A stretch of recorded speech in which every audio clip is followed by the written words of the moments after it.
مبنا،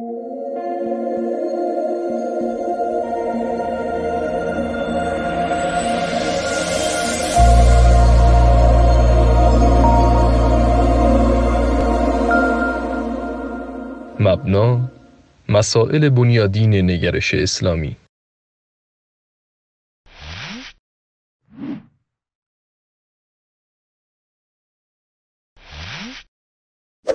بسم الله الرحمن الرحیم و بهی نستعین.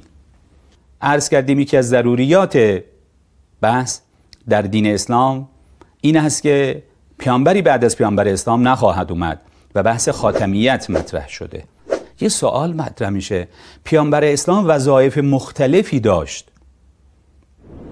یکیش تلقی وحی و ابلاغ وحی و تبیین وحی بود و مسئله حکومت بود، مرجعیت، زعامت سیاسی و رهبری جامعه بود، قضاوت بود.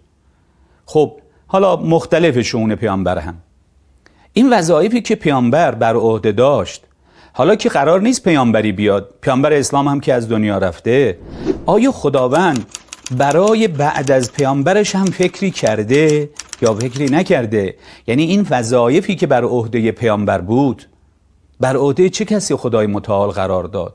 آیا اصلا بر عهده کسی قرار داد یا اصلا بر عهده کسی قرار نداد؟ هر تصمیمی که مردم خودشون گرفتنه. خب از یه طرف هم که میگیم ایشون خاتم پیامبرانه، بعد از ایشون نه پیامبران تشریعی میان نه پیامبران تبلیغی. خب این وظایفو کی بر عهده داره؟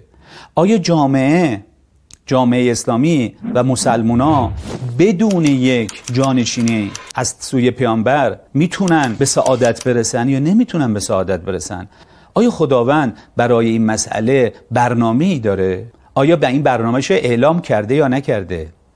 آیا این با حکمت سازگاره؟ آیا با عقل سازگاره که خداوند دیگه برای بعد از پیامبرش برنامه‌ای نداشته باشه و فکری نکنه و ایشون رو هم خاتم پیامبران اعلام بکنه؟ در واقع این ربط مسئله بحث امامت به مسئله انسانشناسیه که ما انسان‌ها برای رسیدن به سعادتمون بعد از پیامبر اسلام که ایشون خاتمه، آیا احتیاج به جانشینی با ویژگی‌های خاص داریم یا نداریم؟ یه نکته‌ای رو عرض کنیم و اون مسئله مهمیه، این که در این مسئله جانشینی پیامبر خب میدونیم بین برادران سنیمون و ما شیعیان اختلاف وجود داره، اما اختلاف در اصل جانشینی نیست. یعنی همه قبول دارن که بعد از پیامبر یکی باید جانشین پیامبر بشه، اما در این که این جانشین چه ویژگی‌هایی باید داشته باشه، چه خصوصیاتی باید داشته باشه،